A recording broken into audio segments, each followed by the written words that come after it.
The Mario movie slaps. It was everything I was hoping it would be, and more. And no, despite how dramatic I might get throughout this video, I don't think it was some once-in-a-generation masterpiece. I just seem to have had my expectations set in precisely the right place to appreciate and enjoy this movie for what it is. Which is why I really can't fathom someone leaving this movie upset or disappointed unless they went into it expecting something they shouldn't have. And for the most part, it seems like people aren't. The audience scores for this are fantastic, and the critic ones aren't because of reasons we'll touch on later. For now, they don't matter. General audiences love this movie, and there are just oh so many reasons why that's the case. Let's start with my biggest thumbs up before entering the theater: the runtime. The cast is great, but seeing this movie was going to come in comfortably under 2 hours just gave me a lot of optimism. Nothing makes me happier than seeing a movie not make itself longer just because it can. Well, when people subscribe to my channel, that does make me happier. Maybe some of you guys wouldn't mind helping me out with that? Some say parts can seem a bit rushed or underdeveloped, but I completely disagree. This movie is not supposed to make you stop and ponder the deeper and darker themes of humanity, nor is it trying to give you a character arc to rival Prince Zuko. It's supposed to be fun, and having scenes bounce from one to the next without much downtime in between keeps that pacing smooth and keeps people engaged. There were 2 moments I expected a scene where we didn't get one where we benefited from their exclusion: before Mario fights Donkey Kong and before Peach marries Bowser.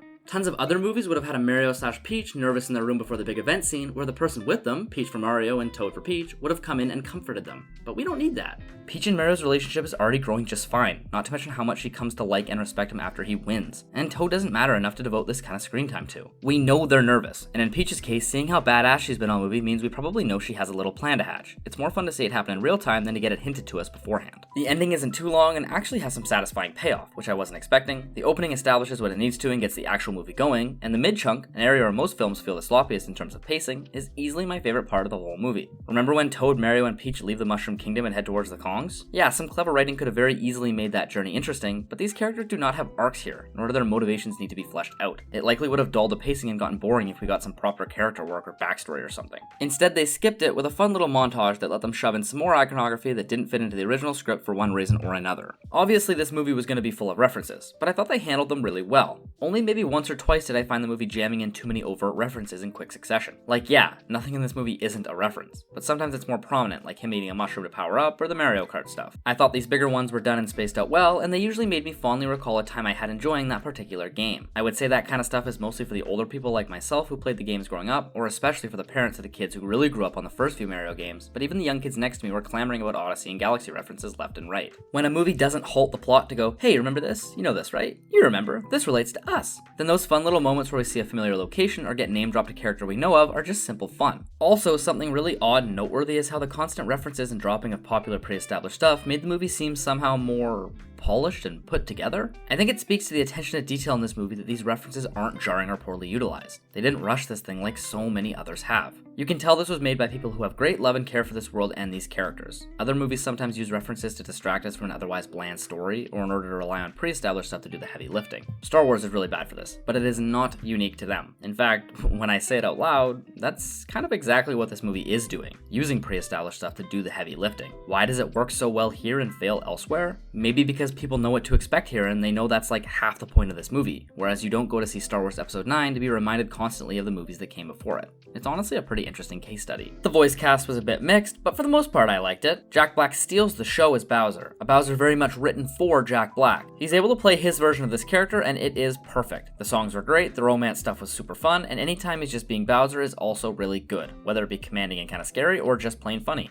Perfect. The other huge standout for me would be Anya Taylor-Joy as Princess Peach. I just thought she killed it, and I love this version of our princess being such a cool badass who was always nice and kind towards Mario and everyone else. Although she's usually the damsel in distress in the classic games, the creators of Peach have said that they always planned on making her into more of a subversive ass-kicking heroine we see here, so it's really nice to see that original vision come into fruition. Her motivation being to save the land she grew up in and the people who raised her is sweet. All the motivations here are simple, don't get me wrong, but simple does not mean bad. Again, this movie is just about fun. If we can get character X to the next fun set piece / moment without it feeling insanely contrived or distractingly stupid, then that's fine. She brought a lot of life and personality into this character, and I didn't just think, oh, it's Anya Taylor-Joy every single time she spoke, which I can't really say for some of the others. The worst example for this is probably Seth Rogen, but there is a weird little asterisk there since he honestly has the perfect natural voice for an angry cartoon gorilla. He said he wouldn't do a voice, he was very open about that, so it's kind of just on casting. He sounds good, but a lot of the time you can obviously tell it's Seth Rogen, which kinda does take you out of the movie. especially when he does that laugh. It's funny, I think I even laughed in the theater, but it does take you out of it a bit. Oh, speaking of funny, the humor here is honestly pretty solid. Not many super cringy annoying jokes, not many clunky references ham-fisted in. Most of the jokes just kept the tone of particular scenes light and breezy, and they cooled off when the ending drew closer and things got a bit more serious. I even genuinely laughed a few times from the written jokes, and even the physical comedy aimed especially at kids wasn't hard to sit through as a not kid. Humor here I think they got just right. Charlie Day is mostly good as Luigi, though from time to time he slips back into normal old Philly Charlie, but not a big deal. He's funny. I think he also has a good natural voice for this character.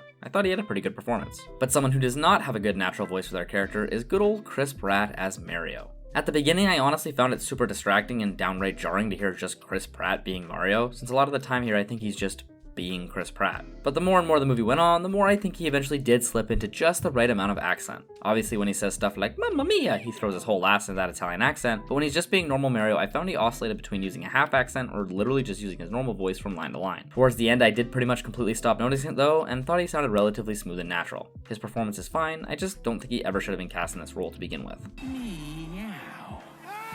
Another great thing this movie has going for it is how damn good it looks. The visuals are proper fantastic. Bright, colorful, loud, with iconography at the wazoo, and lots of great physicality from the characters meant it was always fun to be watching, and there were lots of looking past the main focus of the scene into the corners of the background to see fun little Easter eggs. Bowser says he's gonna kill Mario. I love that. I was kind of expecting his goal to be like destroying Mario or just taking over the Mushroom Kingdom. I like that they didn't reduce his motivations to the most gentle version. I know this movie is mostly for kids, but come on, tons of media has shown that we don't need to treat kids with little baby gloves. They can handle slightly darker themes, especially when it's wrapped in such a fun and inviting package. Look, this is not a fantastic movie. It doesn't have insane rewatch value, nor is it gonna blow anyone's mind. The plot is razor thin, the characters are super one-dimensional, motivations are as bare bones as possible, and there's definitely way too much licensed music. Way too much. I'm actually not really sure why they opted for that approach, because the original classic soundtracks they did use, many of which were repurposed, were really, really good. There's just a wonderful little feeling our lizard brains get when we hear an old classic Super Mario Bros. 3 score that just hits, okay? Speaking of things hitting, the emotion ain't bad.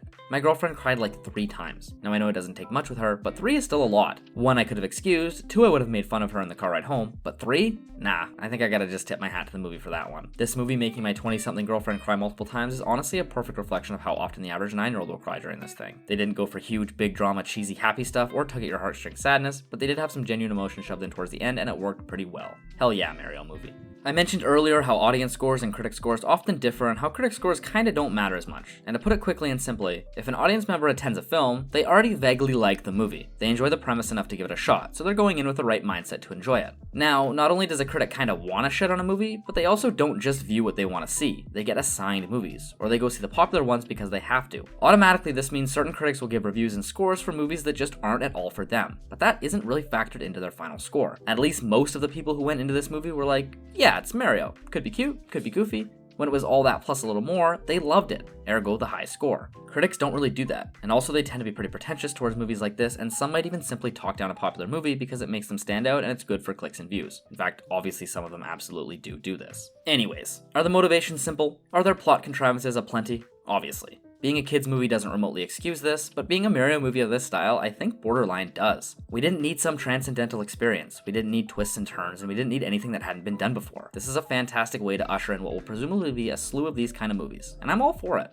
Eventually we'll probably get a this style movie with a bit darker and heavier of themes, or a more character-driven one that was written around pre-established and popular set pieces. My girlfriend and I went into this thing with medium to moderately high expectations, and we left thrilled, and almost everyone I've spoken to who's seen it has felt the same way. This movie is unapologetically fun, and I think we could use more just like it. And I'll take a movie knowing its identity and having fun with it over a movie trying to be cooler or cleverer than it really should be any day of the week.